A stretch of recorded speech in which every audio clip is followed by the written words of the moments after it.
What's up YouTube, this is Fate bringing in our deck profile, and today I'm going to be showing you an updated version of my Zing build. Managed to get a little bit of the new support from our Cross Soul set. I decided to implement it while maintaining the old good strategy that I liked to keep in this build. On top of add protection, this build has turned into a little more of a monster, and without further ado, let's get to the profile. More or less kept the monster lineup the same from the last time with the general monsters with the triple Suanni, triple Bean, triple Bixi, and the one Pulao. And for a certain other combo later in the profile that I'll discuss, I also kept in the one Taltai, but at the same time, I have a good reason for that, so we'll get to that later on in the video when we come to it. And then for the tuners, we've got the triple Jiaotu. Very happy to finally pick up a third one of these guys. It has definitely sped this build up a lot. Kept up in the triple Chiwens, the nice recurrence that sets off those surprise plays. And for the newcomer in this build, one Zifroxy that has a very nice ability that goes well with this style of play in the Zings. In case you don't know what he does, when he's pendulum summoned or special summoned from the main deck to the field, he can target one other Zing or Sephiroth monster you control, or Zing monsters in this case, and turn that other monster into a tuner monster. Sadly, you can't target this guy with that effect to make himself a tuner monster, but it is what it is. By the way, he does set off those fun surprise tuner / synchro plays that your opponent does not expect. And although he can be a dead card in the hand at times, that's what Jiaotu does. You could just pitch him into the graveyard, get the special summons you need right away, and then just recur him back with Zing Path later on to make him live again. And then if I did have the option, I would up this guy to 2 just to make the recurrence that much more consistent and fun. That's it for the monsters. On to the spells. Run triple Zing Path. Almost a fool not to run this guy at any less than 3, especially with the amount of Zings in this build. And in case it does end up dead in your hand first turn, you could just pitch it with Jiaotu's effects since it is a Zing card, and just use it for special summoning effects that way. Then since I do still run the older style from the other deck profile, triple Supply Squad, just to give myself that draw advantage when my guys die. Next I run double Dark Hole because destroying your own monsters actually feeds you a little bit, and it does clear away your opponent's monsters, so this does set off some very fun scenarios to overtake your opponent. Double MST because you still have to be worried about that spell and trap hate. And the double Forbidden Challenge. Now if you prefer in the build, you can swap these guys out for breakthrough skills. I just like having these guys in there because you can set it on the field and you can use it either as an effect to get for your opponent's monster or a brief attack boost for your monsters.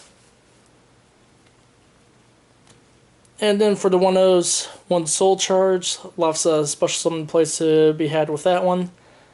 And one Mind Control because you run tons of tuners, and if you get one of your opponent's non-ranked monsters, it can really mess up their board and their day. Moving on to the traps, we have the triple Zing creation to speed up your special summoning plays. Double D-Prison as an added protection from the last profile to really disrupt your opponent's plays, especially when you get in a Zing mirror match and you just remove their monsters to prevent their advantages. And then for the 1-0s, we run one Torrential, one Brutality, and then for when you get your boards established, which happens a lot more often with this build, the added Protect with Vanity's Emptiness. That is it for the main deck. On to the extra deck. We run double Herald of the Archetypes. Up this guy to 2, and it has worked fantastic ever since, especially when you can get a board established with Boxia and a recurrent Herald from the graveyard with Boxia's effect. It'll force your opponent to have to deal with that constant Solemn Judgment every single turn. I went down to one level 5 in this build with the one Armades. Didn't go into level 5s that much, which also hurts TG Hyper Librarian's speed place a little bit. But this guy is more than worth for the level 5 spot, and he is definitely a powerhouse, especially when you combo him with Bean's effect. For the level 6s, we've got one Goyle Guardian and one Metaphys Horse. With Sephoxy in the build, it does make his non-tuner pendulum monster effect active to take control of one of your opponent's monsters. Granted, your opponent does get to choose the monster, but with the extra steal with your opponent's monsters, with the amount of tuners that you usually carry on board with this build, and the added fact that control is a permanent control effect, this just opens up scenarios that can really shift games into your favor. Then for the level 7s, I run Black Rose Moonlight Dragon. Did have the standard Black Rose in there at one point, but because this build is board up to gain those heavier fields on board right away now, the other Black Rose ended up being the 2400 Beatstick dead card for the most part late game. However, this guy, when you bring him out, he can bounce stuff, and then he can be that constant high-level monster protector with your already established board. There's just so much better and protective plays with this style of build now. Then for the other general Yang Zing monsters, 2 Yazis, 2 Baxias. Self-explanatory on these guys if you play Yang Zings, and very devastating in their own rights.